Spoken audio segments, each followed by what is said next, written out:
Muchas gracias por tu cariñosa presentación y muchísimas gracias a este colegio, ahora sección de la Sociedad Española de Psiquiatría, por haber contado conmigo, por haberme invitado. Muchas gracias también a la doctora Lola Crespo, alma de este colegio, que fue la que más trabajó para reunirnos a todos, junto con el doctor Galván, el doctor Labat y varios otros eméritos que querían estar acompañados y que nos fueron convenciendo uno por uno a todos los que formamos ahora este grupo.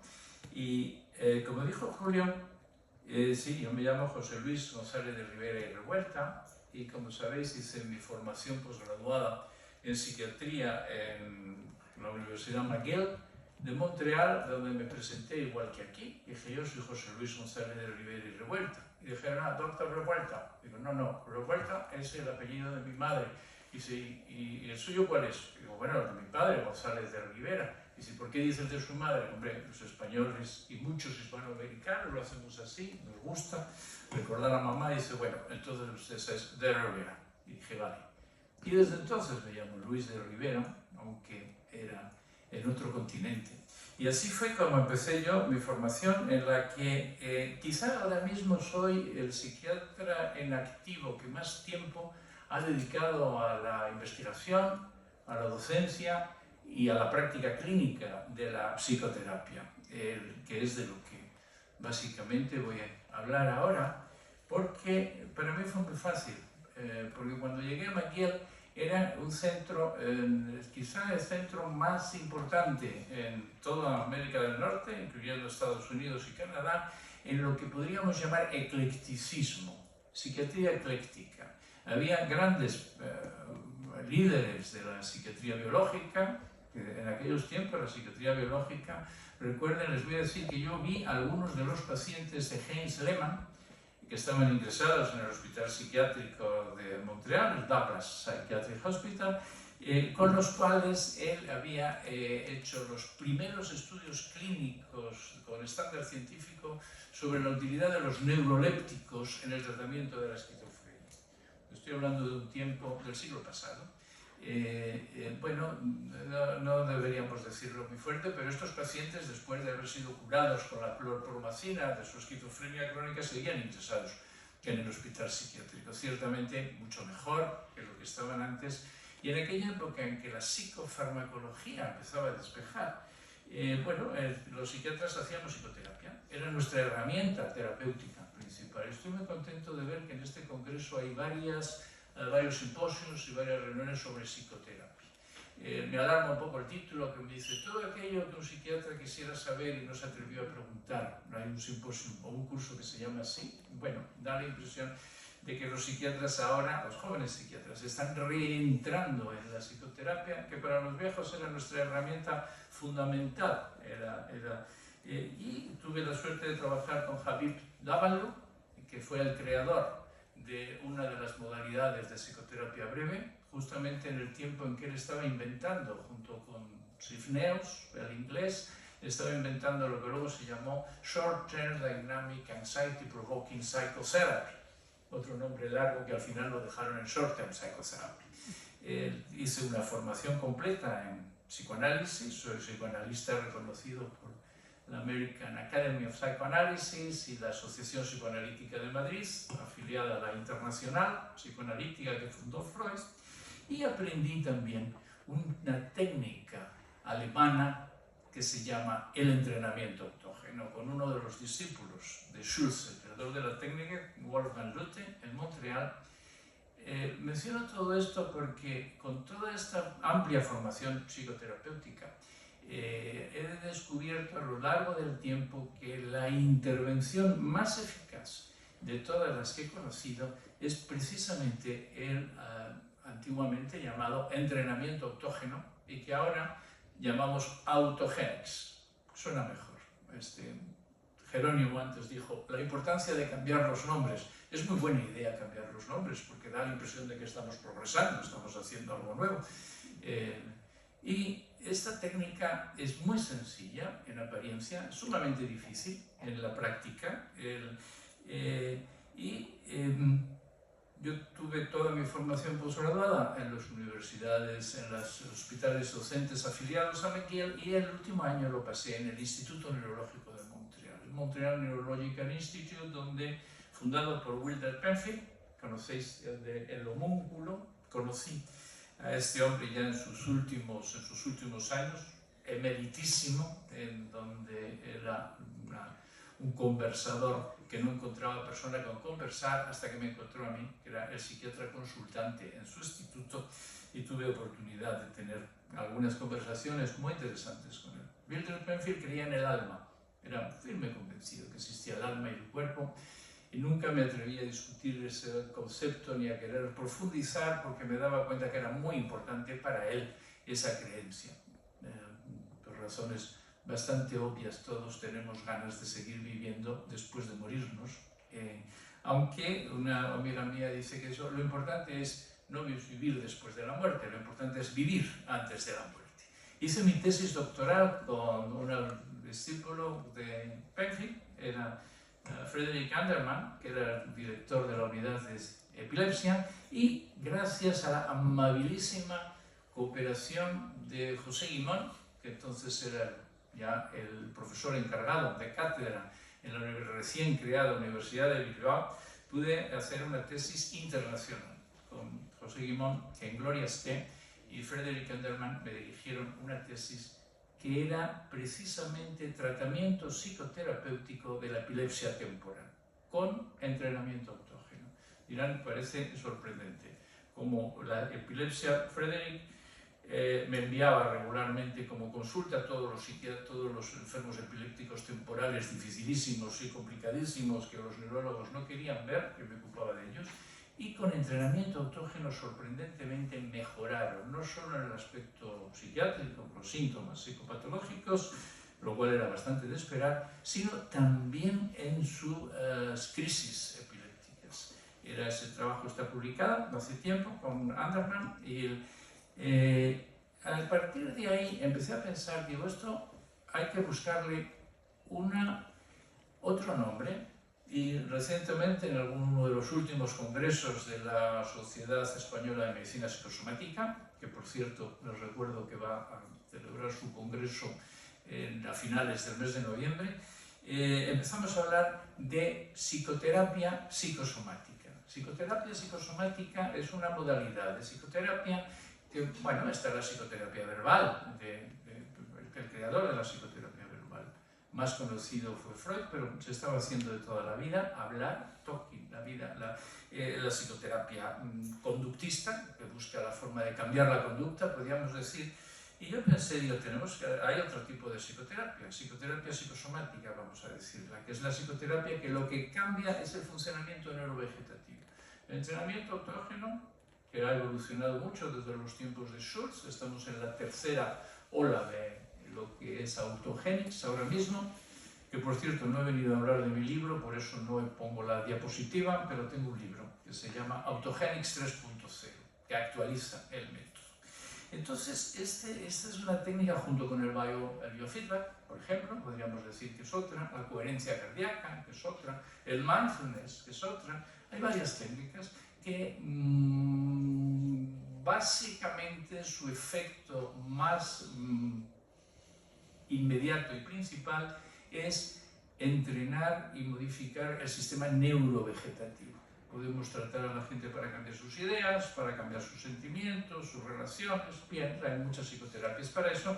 La psicoterapia psicosomática es la que cambia el funcionamiento somático, el funcionamiento neurovegetativo.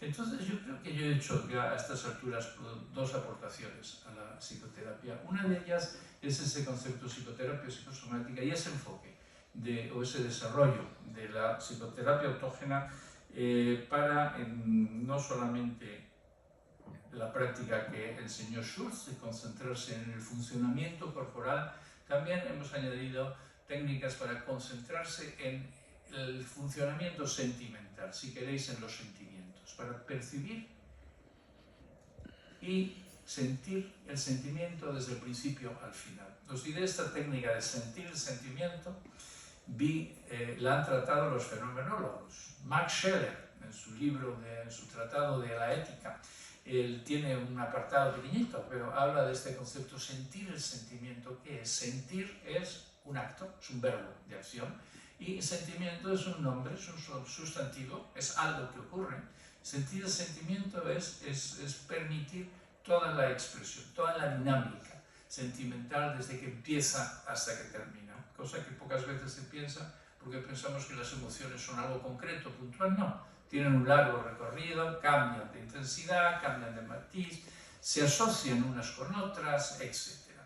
Bueno, luego hemos hecho trabajos también con el tratamiento del asma, enfermos con asma, que obviamente mejoran en su función psicológica, tal como se esperaba, pero además también mejora su función respiratoria. Hemos comprobado con la... dije que esta era una de mis contribuciones y no voy a seguir más porque quiero hablarles de la otra.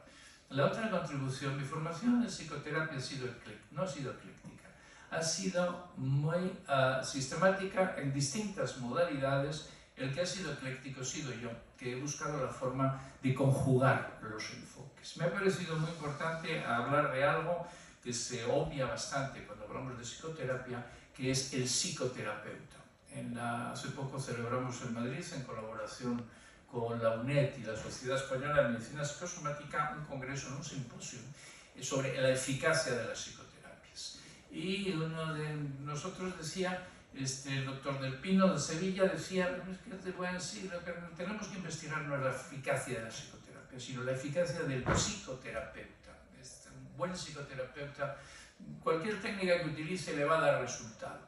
Un psicoterapeuta torpe o poco formado, o con poco conocimiento, o con internos problemas de su propia personalidad, la mejor técnica no le va a funcionar. Bueno, eso es una cosa, es un comentario interesante. Quiero decir que hay muchas técnicas, hay muchas intervenciones. Mi segunda aportación es la de, he llamado psicoterapia secuencial integradora. Lo de integradora viene porque integra distintas modalidades, distintos enfoques. No he descubierto nada nuevo como método, pero sí he descubierto algo nuevo y muy importante, como cuándo aplicar los distintos métodos según la evolución del paciente, según el estado del paciente. De ahí el concepto de secuencia. Una secuencia quiere decir que hay un estado en el paciente en el que si aplicamos una técnica o una serie de técnicas o un enfoque para obtener unos objetivos va a funcionar, pero si aplicamos otras no. Hay algunos estadios en los que es más importante un efecto, una influencia que otro. El estadio, primero, el primer enfoque, el primer paso que hemos de dar con nuestro paciente es la adquisición de responsabilidad. Responsabilidad, como está Ortega Monasterio, estás ahí, hola, me ha gustado mucho tu libro, enhorabuena. Pero hablamos en psiquiatría, hablamos de responsabilidad de otra manera. Responsabilidad es quién responde. ¿Quién responde? ¿Quién responde de mi salud? Yo respondo de mi salud. Tengo que buscar ayuda, buscaré un médico, si estoy enfermo, buscaré alguna instrucción, si puedo recurrir a los hospitales, pero yo soy el que me siento responsable de estar bien. Cuando un paciente se siente responsable de su salud, tenemos el primer paso dado. Normalmente yo en mi consulta viene gente que ya se siente responsable y que está buscando alguna forma, alguien que les ayude, tienen que aprender algo, y entonces yo les enseño, para empezar, lo que yo llamo la segunda parte. El segundo nivel es mantener la calma. Mantener la calma. Primero mantener la calma, después ya veremos lo que hacemos. Dices, tengo una angustia horrible. Pues primero tienes que mantener la calma. Y aquí viene la cosa importante. ¿Cómo se hace? Es una crueldad decirle a alguien que se calme, a menos que luego le enseñes cómo se hace. Ahí tengo una aplicación estándar de las técnicas de meditación, de relajación y concretamente de autogénix en todo tratamiento psicoterapéutico. De entrada, el paciente tiene que ser capaz de desarrollar su propia capacidad de calmarse, que la tiene. No es mantener la calma, no es un esfuerzo de voluntad, es un esfuerzo de atención. Es una técnica como navegar a vela, patinar sobre hielo, una técnica que se aprende.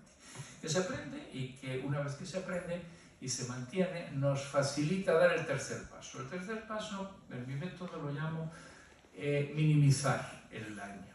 Minimizar el daño, que es un concepto muy importante, ahí entra mucho la cognitivo-conductual, la terapia cognitivo-conductual y sobre todo la terapia cognitiva de Beck, Aaron Beck, que como saben era médico, era psiquiatra, era psicoanalista y fue el que originó la ahora tan en boga terapia cognitivo-conductual. Lo digo porque pocos psicólogos, incluyendo profesores y catedráticos de psicología, saben que Aaron Beck no era psicólogo, era un psiquiatra.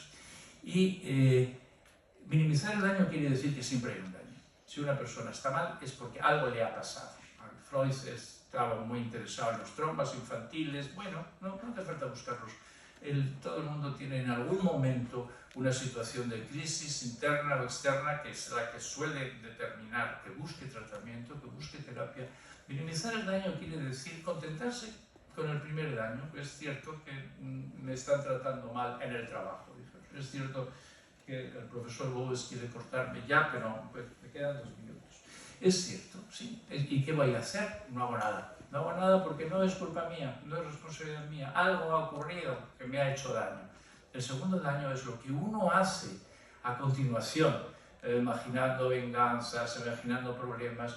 No se acuestan por la noche los pacientes y no pueden dormir porque están rememorando todas las dificultades que han tenido durante el día, etc. Minimizar el daño es muy fácil cuando se tiene bien dado el segundo paso. Si no se tiene bien dado el segundo paso, si no es capaz de mantener la calma, es totalmente imposible. Siguen 4 estadios más. Los 3 primeros yo los llamo de tratamiento. Los 3 segundos puedes decir de optimización. La persona, el paciente que es responsable de sí mismo, que sabe mantener la calma y que sabe minimizar el daño, prácticamente está curado. He llegado a un estado en que podemos decir psicoterapéuticamente que hemos alcanzado los mínimos necesarios. Como saben, se dan cuenta que podría seguir muchísimo tiempo más, pero en cumplimiento de mi palabra que le dije al doctor Bowes, que acabaría en los 18 minutos y medio, bueno, termino.